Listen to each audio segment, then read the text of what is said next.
Everybody, we're here live. Let me know if you're having any problems with the sound. I know yesterday there were some issues, so if you're noticing that it's coming in and out for you, please just let me know and I can always restart it if anybody's having or noticing any issues.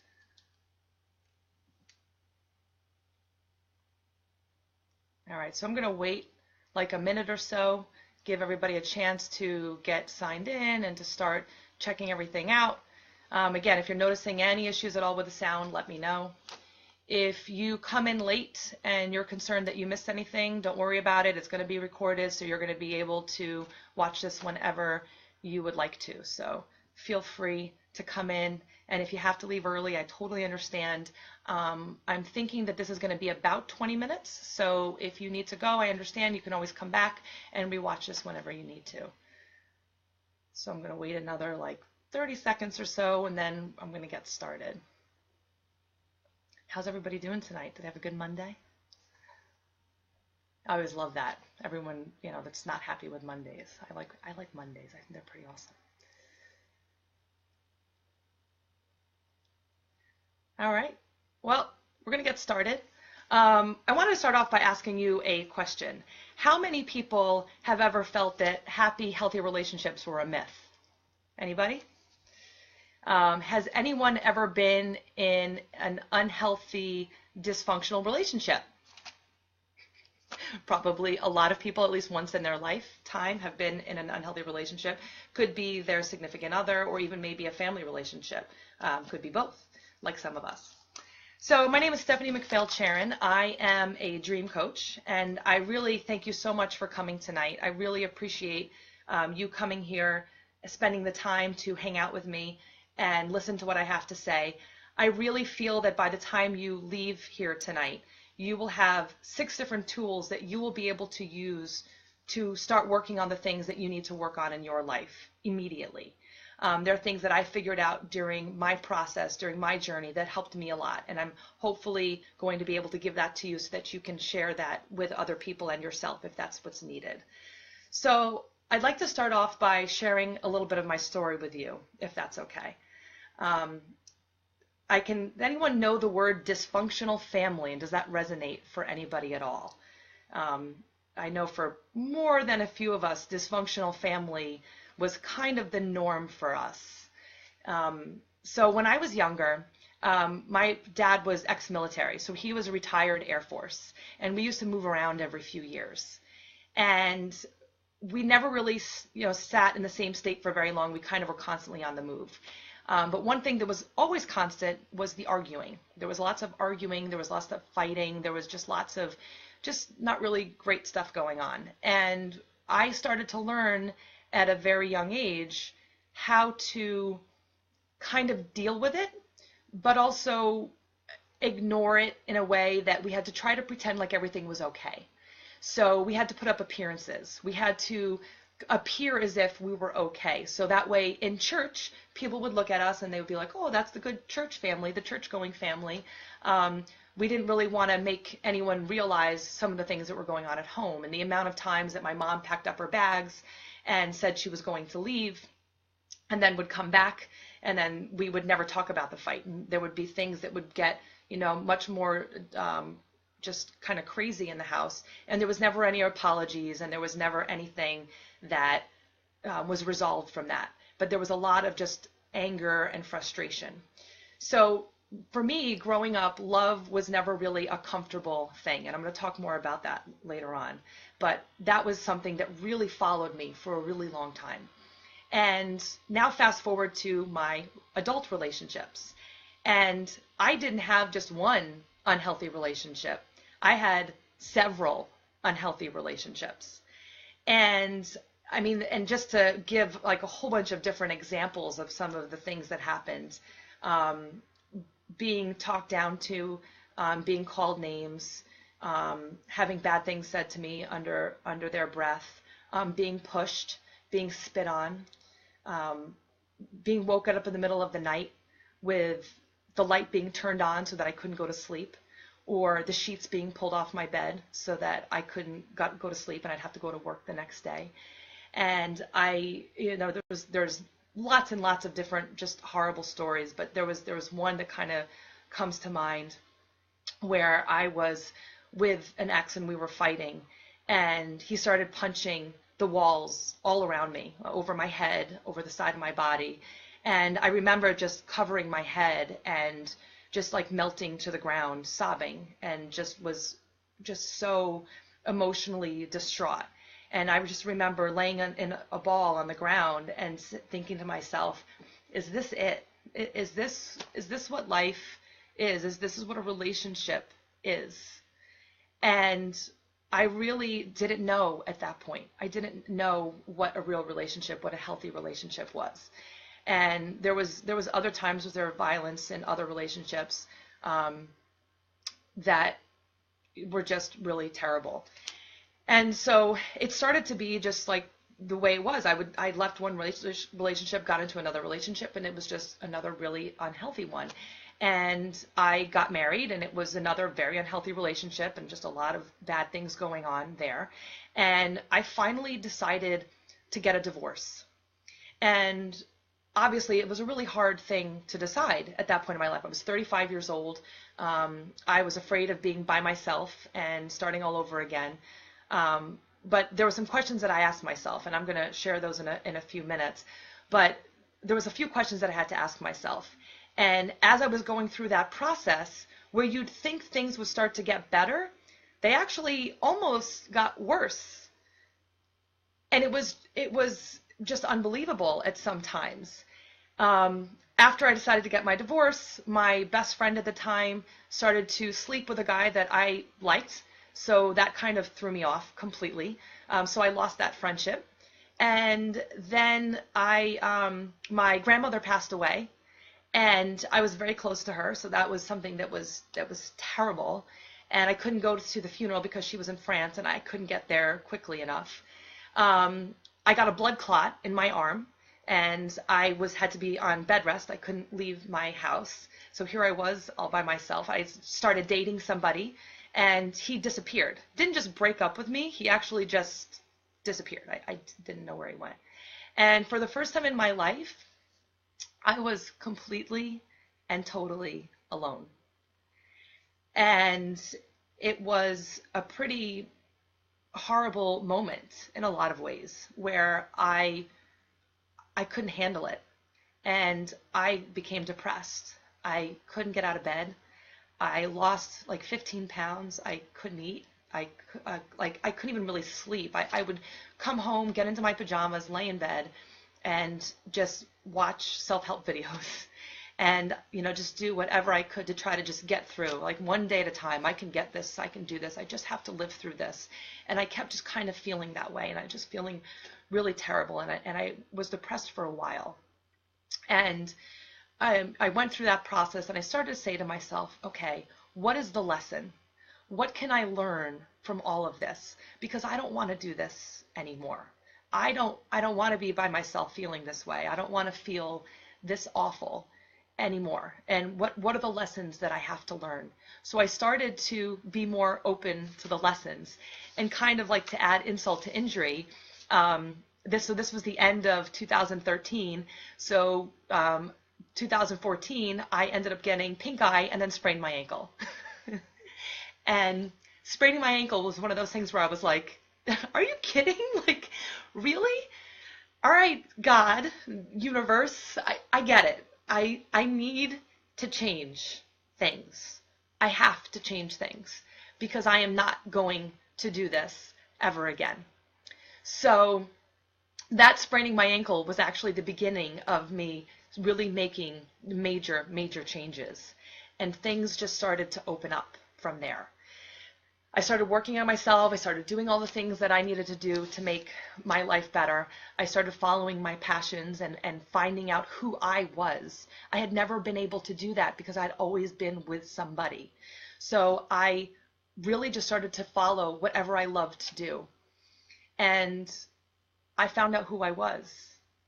And I started to really appreciate myself and love myself.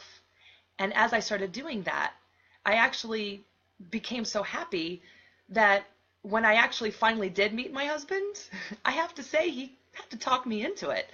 he knew that he was my soulmate, and he had to talk me into realizing that we were meant for each other. And I know that part of it for me was I was really afraid, because in the past, every time I had ever had a relationship, it had always ended up being terrible. And I really had this part of me that asked myself, do I just make men crazy? Like, maybe I just need to be by myself. Maybe I don't get to experience that kind of love. But when I met my husband, I saw all of those things that I had been looking for, all of those things in one person, and it was almost too good to be true. And luckily, he stood by and kept trying and kept saying, I'm not going to push you, but when you're ready, know that I am here. I am the one that is meant to be with you. And luckily, he stood by, and we got married. We now have a wonderful son, and just so happy. I could not imagine being any happier with anyone and having a better life than what I had. And had I not made that decision to change and work on myself, then I would not get to experience this. And that's what I want for you. I want you to be able to experience that kind of love and joy and happiness that I know is possible for you.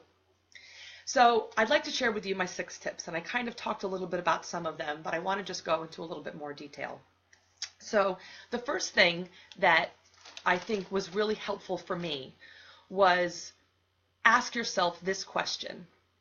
If I were to die tomorrow, or in 50 years from now, or whenever that time is, would I be happy with this life that I am leading? Would I be happy?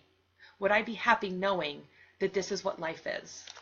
And for me, when I was in my unhealthy relationship, the answer was no. In fact, that question was so profound to me that it was one of the big things that pushed me out. I said to myself, there's not a lot of time, and I don't know how much time I have. So I can't do this. I don't want to know that there's a possibility of my life being better and not taking advantage of that possibility. So ask yourself the question, in 50 years from now, or whenever it is that's my last breath, would I be okay with the life that I have just led? And if the answer is no, then start making those changes. So it's a very good question to ask yourself. The second one, forget the promises. The amount of time in any of my previous relationships where I had broken promises over and over again. One of the reasons was because I wanted to believe them. I wanted to think that finally this time they got it. Finally this time they would follow through with what they said they were going to do. They weren't going to lose their temper anymore like they promised. They promised that they would never push me again or put me down again or scream and yell the way they did for as long as they did, or say the things that they did, or they would never do any of those horrible things again. And the reality is that that's who they were. I couldn't fix that for them. I could try to explain as a rational person how I felt and say like all the reasons why they shouldn't behave that way, but I couldn't change them. I couldn't fix them. And that wasn't my job. That was their job. I really had a bad, kind of good in some ways, but not for a relationship. I'm really good at seeing the possibilities in people. And for a relationship, you want to really see who the person is, not who they could be. So I had to stop saying to myself, well, he could be great. He could be this great guy. This could be a great relationship. On paper, this is amazing. I had to see the reality. There is never going to be a promise that they're going to keep as long as you stay. And as long as you stay, you're giving permission for that kind of behavior to continue. And I had to realize that. So don't try to understand those promises and try to explain to them why things need to be different, because they're not going to get it. A third thing is to follow your gut. Every single relationship that I was ever in, there was my gut right there telling me, Steph, get out. You don't deserve this. don't do it. You need to get out of this relationship. Even before I got married, my gut was just blaring to not do it, not go through with it. I mean, there were huge warning signs, and my gut was telling me over and over again to get away, and I didn't listen. And I think that part of it is, even like my upbringing of, you need to make things work. You are, I was married, and in my mind, being married meant you stuck by and you made things work no matter what. So I ignored the gut. I ignored all of those things that were telling me that I needed to leave. And again, part of it because I wanted to. I wanted to believe that things were going to get better. I was scared. I was feeling like I was a certain age and I needed to be married and have a family and do all these things. And I wasn't listening to my gut. And I can tell you that right now, what guides me in everything that I do is my gut. I listen. Whatever it says, I follow it. And it has brought me on some pretty amazing times. So following your gut is another really big one. The next thing is, what are your beliefs about relationships? So if you do have a pen and paper, I would recommend right now, without thinking about it, just write down or type into the computer 5 words that come to your mind when I say the word relationship. And just give yourself a second and just whatever comes to mind, write it down, type it, whatever it is that you want to do. Either way is fine. And as you're thinking about that, I just want to share with you a story. And this for me was an aha major story for me. I was hanging out with a couple friend of mine, and they've been together for like 17 years or something like that, and they're still madly in love. They're really great couple, and I always have a very good time with them. And we were out at a concert, and we were hanging out and enjoying ourselves. And I felt really good. I just felt really, really happy. And I'm sitting there hanging out, listening to music, and just feeling really happy. And all of a sudden, I turn over to my friend, and I was like, I get it. And she's like, okay, what are you talking about? What's wrong with you? And I said, I'm like, I get it. I get what love is. And she's like, well, what is it?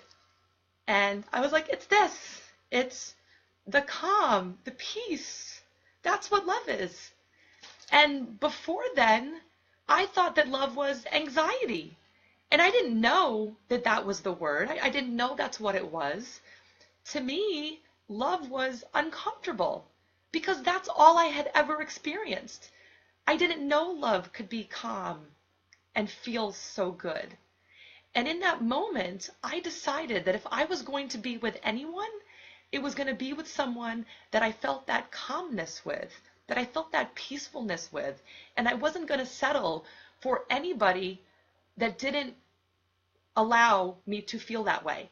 If I started to feel any kind of anxiety around anyone, I wasn't going to stick around. And that really, for me, was just such a major aha moment. I didn't realize those beliefs about my relationships was such a strong feeling in me that I didn't even know that I didn't understand that love was a calm, amazing feeling in my soul. I didn't get it. And I was so happy that I did. The next one is finding your passions. So I talked about that before, but finding your passions is a really, really huge one. Figure out the things that you love to do and follow them. I jumped out of an airplane 3 times. I traveled cross country with a friend of mine. I traveled to go visit friends. I went out to concerts that I liked. No matter what day of the week it was, no matter what it was, I hung out with only the people that made me feel really good. And it got to the point, and I'm still there now, where if I'm doing something with someone and I'm feeling discomfort or anxiety or there's drama, I am not even interested in being in that situation. I've removed myself from that. I've so much learned to follow my gut and to follow my passions that's really the only direction that I want to go in. I don't have time for the drama and the discomfort because I have too many wonderful things going on in my life to be dealing with any of that other stuff. So following your passions, because when you find your person, your soulmate, You want to look for another whole person, but you want to be a whole person. My husband and I broke off our previous relationships around the same time, and we both started working on ourselves. We both were the whole people then. And we both have said, had we met each other 5 years ago, we might not have even been right for each other because we hadn't figured ourselves out. We weren't where we needed to be at that point. So following your passions and doing the things that you really love are really, really important. And the last thing that is a really, really big one is making a list. Make a list of every single thing, every just characteristic. What do they look like? A list of your perfect partner. You've settled before. Don't settle again. For some reason, we settle for a partner when we're not even that excited about settling for a slice of pizza we don't like. But we'll settle for someone who's going to be our best friend, someone who's going to be there for us through everything that we do, good, bad, everything in between, the laughing on the couch on a Friday, the singing, singing songs on a Saturday morning.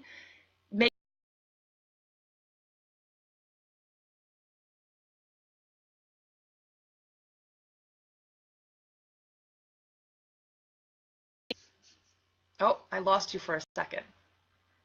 Okay, we're back. So yeah, here it is. You're deciding between someone that you're going to be for the rest of your life, and you're settling.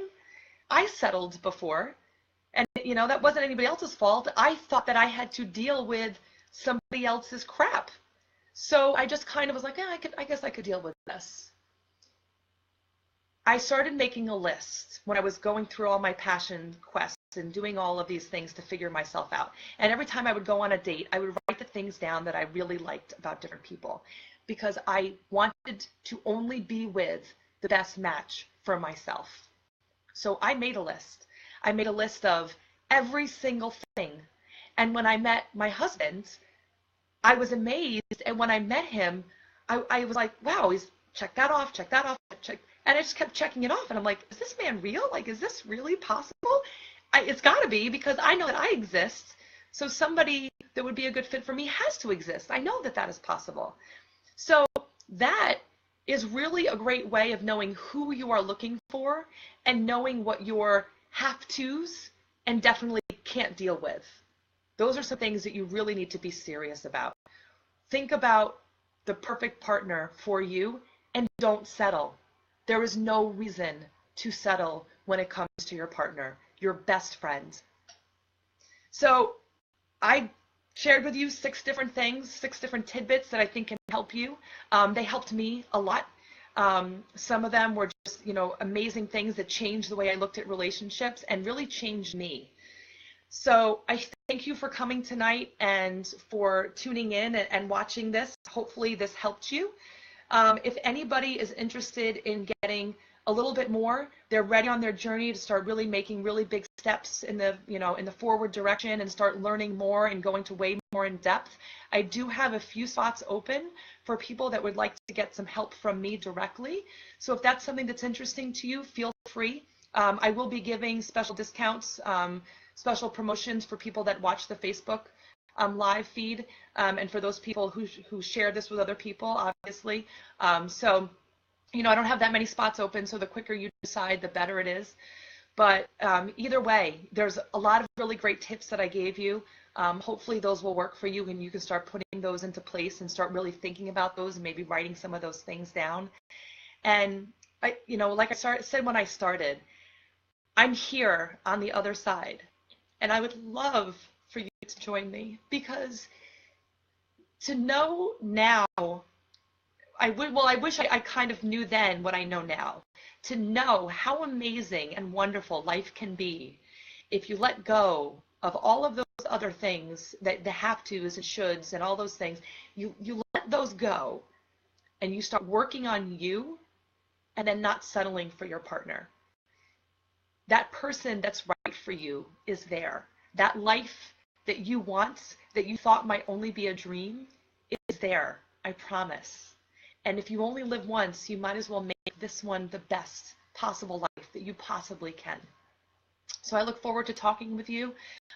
Make sure you like our Facebook page, like us also on YouTube, follow our posts and share with whomever. The more people I can help, the better, because I really do want to get the message out there and help people understand and see that there really is just amazing love and abundance of joy that is available to you. So don't forget, you're always way stronger than you realize. Thank you so much again, and I'll see you again soon. Have a good night.